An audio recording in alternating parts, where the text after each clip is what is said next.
तो अपना टॉपिक था विशेषण। तो विशेषण किसे कहते हैं, तो इसकी वीजी डेफिनेशन तो मैंने बताई थी, यानी संज्ञा या सर्वनाम की विशेषता बताने वाले शब्दों को ही विशेषण कहते हैं।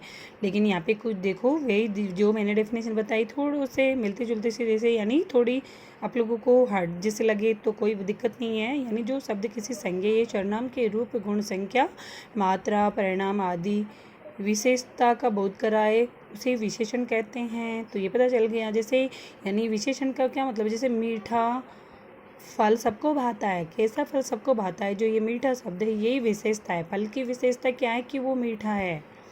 कुछ पैसे दे दो, यानी यहाँ पे एक भिखारी है जो याचक से क्या कर रहा है, कुछ मांग रहा है भिक्षा स्वरूप।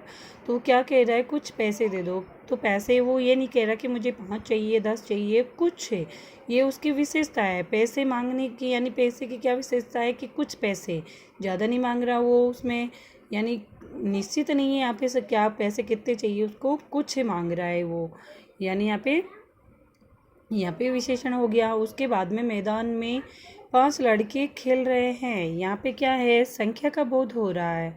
यहाँ पे क्या हो रहा है, संख्या का बोध हो रहा है। ये मैदान में 5 लड़के खेल रहे हैं, तो ये 5 लड़के जो है, तो यहाँ पे संख्या का बोध हो रहा है, तो ये संख्यावाचक विशेषण हो जाएगा। तो उसके बाद में अपने इसकी डेफिनेशन हो गई। फिर है विशेष्य किसे कहते हैं, यानी जिस शब्द की विशेषता बताई जाती है उसे विशेष्य कहते हैं। यानी किस शब्द की विशेषता बताई गई है, यहाँ पे आम की विशेषता बताई गई थी कि मीठा क्या है, आम है। यहाँ पे कुछ पैसे, उसके बाद में 5 लड़के खेल रहे हैं, उसके बाद में ये लड़कों की ये है घर गीता का है। ये जो घर है, घर की विशेषता, यानी ये जो घर है किसकी यहाँ पे बताई जा रही है, बारे में घर के बारे में, गीता का घर है, तो यहाँ पे गीता आ जाएगी। यानी ये घर जो है वो गीता का है। मुझे 1 दर्जन केले दे दो। यहाँ पे क्या कह रहा है, मुझे, यानी ये जो व्यक्ति है 1 दर्जन केले की डिमांड कर रहा है। उसके बाद में है लस्सी में कम चीनी डालना। यहाँ पे कम शब्द है, जो चीनी में डालना लस्सी की, यानी मात्रा कम है। तो ये शब्द क्या है, विशेष्य कहलाएंगे। यानी जिस शब्द की विशेषता बताई जाती है उसे विशेष्य कहते हैं। तो यहाँ पे किसकी विशेषता बताई जा रही है, लस्सी में चीनी कम डालनी है। एक इस व्यक्ति जो कह रहा हो कि 1 दर्जन उसको केले चाहिए, केले कितने चाहिए, 1 दर्जन जो केले हैं वो विशेष्य है। उसके बाद में आ जाएगा निम्नलिखित पर ध्यान दीजिए। जैसे सरिता बहुत सुंदर लड़की है, एग्जाम्पल है ये, सरिता बहुत सुंदर लड़की है, यानी वह तो नीरा मूर्ख है, बिल्कुल ही मूर्ख। नीरा मूर्ख यानी बिल्कुल ही ना समझ है। उसके बाद में यानी इन वाक्यों में बहुत तथा नीरा शब्द कर्म से सुंदर तथा जैसे मूर्ख शब्दों की विशेषता बता रहे हैं, ऐसे शब्द क्या कहलाते हैं, परिविशेषण कहलाते हैं। तो परिविशेषण की डेफिनेशन क्या हो जाएगी, जो शब्द विशेषणों की विशेषता बताते हैं, जो शब्द विशेषणों की भी, यानी जो विशेषण है उन्हीं की भी विशेषता बताए उसे परिविशेषण कहते हैं। Easy definition clear. जो शब्द विशेषणों की भी विशेषता बताते हैं उन्हें परिविशेषण कहते हैं। उसके बाद में अपना आ जाएगा कि विशेषण के भेद कितने होते हैं। मैंने नाम से ही बताया था, विशेषण के 4 भेद होते हैं, तो आप लोगों को बस याद करने की ही जरूरत पड़ेगी। गुणवाचक गुण के आधार पे, संख्यावाचक संख्या के आधार पे, यह है परिमाणवाचक यानी परिमाण के आधार पे कि कितना है, 5 लीटर है 10 लीटर वो। उसके बाद में 4 नंबर पे है सार्वनामिक या संकेतवाचक विशेषण। पहला आ जाएगा अपना गुणवाचक विशेषण में, यानी जो शब्द संज्ञा या सर्वनाम के गुण, दोष, दशा, अवस्था, रंग, आकार आदि का जो बोध कराते हैं उसे गुणवाचक विशेषण कहते हैं। जैसे ये इमारत बहुत ऊंची है, इसकी इमारत की जो हाइट है वो कुछ ज़्यादा है लंबाई, तो इसलिए ऊंचाई जिसके लिए बारे में बताई जा रही है, तो यहाँ इमारत की विशेषता हो गई। उसके बाद में है कि काली गाय अधिक दूध देती है। कैसी गाय अधिक दूध देती है, काली गाय। ये जो काली शब्द है यही विशेषण है गाय कि वही ज़्यादा दूध देती है। उसके बाद में आ जाएगा रावण बहुत ही अहंकारी था। रावण कैसा था, अहंकारी यानी दम्भी, उसमें बहुत ही अहंकार घमंड दम भरा था, तो रावण बहुत ही अहंकारी था। अहंकारी शब्द क्या है, विशेषण है। उसके बाद में देखिए, उसके बाद में आता है अपना संख्यावाचक विशेषण। उसके बाद में आता है अपना संख्यावाचक विशेषण सेकंड नंबर पे, यानी जिन शब्दों से किसी संज्ञा या सर्वनाम की संख्या का बोध होता है उसे संख्यावाचक विशेषण कहते हैं। पहले मैंने टॉपिक को क्लियर कर दिया था। जैसे देखो, इस वृक्ष पर 3 पक्षी बैठे हैं, यहाँ पे संख्या का बोध हो रहा है। ये जो वृक्ष है एक पेड़ है, उसके ऊपर 3 बर्ड्स बैठे हैं, तो यहाँ पे क्या हो गया, यानी 3 का जहाँ पे बोध हो रहा है संख्या आ गई, 3 आती ही।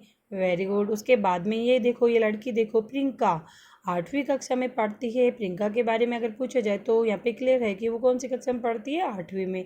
यहाँ पे भी संख्या का बोध हो रहा है, तो इसलिए अपन को पता चल रहा है कि ये संख्यावाचक है, 8वीं आते ही संख्यावाचक विशेषण हो गया। उसके बाद में देखो, यानी इन वाक्यों में 3 तथा 8वीं पद संख्या का बोध कराते हैं, तो अतः इसे संख्यावाचक विशेषण कहेंगे। संख्यावाचक विशेषण 2 प्रकार के होते हैं। एक तो को होता है कि जिसमें निश्चित संख्या वाचक, जिसमें निश्चित संख्या का बोध। एक होता है अनिश्चित संख्या, जिसमें संख्या का निश्चित ना हो। जैसे अनिश्चित संख्यावाचक में क्या होता है, इन विशेषणों से व्यक्ति या वस्तु की निश्चित संख्या का बोध होता है। जैसे 1, 2, 3, 4, 5, पहला, दूसरा, दुगुना, तिगुना, तीनों, प्रत्येक, आधा आदि, तो पता चल जाता है। उसके बाद में अनिश्चित संख्यावाचक में क्या होता है, इन विशेषणों से व्यक्ति या वस्तुओं की निश्चित संख्या का बोध नहीं होता है। उसमें कैसे पता चल जाता है, जैसे कैसे आकलन किया जाएगा इसका, कई लोग, यानी यहाँ पे संख्या का बोध नहीं, कई लोग में कुछ बहुत सारे हो सकते हैं। अनेक वृक्ष, इसमें भी कुछ ज़्यादा ही का बोध हो रहा है। 20 पशु, सैकड़ों, बहुत सारे, यानी यहाँ पे सभी में बहुत सारों का बोध हो रहा है, तो यहाँ पे संख्या निश्चित नहीं है। फिर होता है 3rd नंबर पे परिमाणवाचक विशेषण में क्या होता है, जो विशेषण किसी वस्तु की माप या तोल संबंधी विशेषता बताते हैं उसे क्या बोलते हैं, परिमाणवाचक विशेषण कहते हैं। क्लियर है। जैसे 5 लीटर दूध दो, बिल्कुल दूध को अपन कैसे उसके नापने का जो परिमाणवाचक ही होता है, उसका परिमाण, उसकी मात्रा जो होती है, तो 5 लीटर दूध। मुझे थोड़ा कपड़ा चाहिए, तो ये भी मीटर में नापा जाता है, ये लीटर में नापा जाता है, तो ये मीटर में नापा जाता है। ऐसे ही परिमाणवाचक विशेषण 2 प्रकार के होते हैं। तो एक तो होता है निश्चित परिमाणवाचक और एक होता है अनिश्चित परिमाणवाचक। निश्चित परिमाणवाचक में क्या होता है, इन विशेषणों से वस्तु या पदार्थ की निश्चित मात्रा का बोध होता है। जैसे 1 किलो चीनी, 5 किलोमीटर की दूरी, 4 एकड़ ज़मीन, यानी ज़मीन की जो लंबाई या चौड़ाई जो भी है, एकड़ कितनी ज़मीन है, तो 4 एकड़ ज़मीन है। अनिश्चित परिमाणवाचक में क्या होता है, यानी इन विशेषणों से वस्तु या पदार्थ की निश्चित मात्रा का बोध नहीं होता है। तो जैसे यहाँ पे बोध नहीं हो रहा, तो क्या कहेंगे, थोड़ा दूध, कुछ पानी, थोड़े चावल, घड़ों पानी, थोड़े या थोड़े फल आना चाहिए। थोड़ा फल नहीं होता, थोड़े फल आदि। तो या फिर कह सकते हैं काट के देते तो थोड़ा फल चाहिए। लास्ट वाला अपना परिमाणवाचक तथा संख्यावाचक विशेषण दोनों में अंतर को समझाने का एक तरीका है। जैसे यदि विशेषण यानी गिनी जाने वाली वस्तु के साथ प्रयुक्त हो तो उसके साथ प्रयुक्त विशेषण संख्यावाचक माना जाता है, अन्यथा उसे क्या कहेंगे, परिमाणवाचक विशेषण माना जाता है। जैसे निश्चित संख्यावाचक का बोध होता है, तो वहाँ क्या बोलते हैं, जैसे मैंने 2 अमरूद खाए हैं, बिल्कुल निश्चित संख्या है कि मैंने 2 ही अमरूद खाए हैं, यानी 2 का बोध हो रहा है, तो निश्चित संख्या है। एक देखिए, जैसे निश्चित परिमाणवाचक में क्या होता है, जैसे मैंने 5 लीटर दूध लिया है, ये निश्चित परिमाणवाचक हो गया, निश्चित संख्यावाचक हो गया, निश्चित परिमाणवाचक हो गया। तो अब देखो अनिश्चित संख्यावाचक में क्या, अनिश्चित में क्या होता है, यानी थोड़े बच्चे, अनिश्चित में क्या होता है, अनिश्चित संख्यावाचक विशेषण में थोड़े बच्चे खेलने गए हैं, उसके बाद में अनिश्चित परिमाणवाचक में ही होएगा, अनिश्चित परिमाणवाचक में ही होएगा, जैसे थोड़े चावल लाया हूँ। तो उसके बाद में सार्वनामिक विशेषण अपना 4 नंबर वाला है, जो सर्वनाम विशेषण के रूप में प्रयुक्त होते हैं उसे सार्वनामिक विशेषण कहते हैं। जैसे ये कलम जो है वो विवाह की है, कोई बच्चा रो रहा है, तो ये हो गया अपना लास्ट वाला। ठीक है, ओके बाय बच्चों।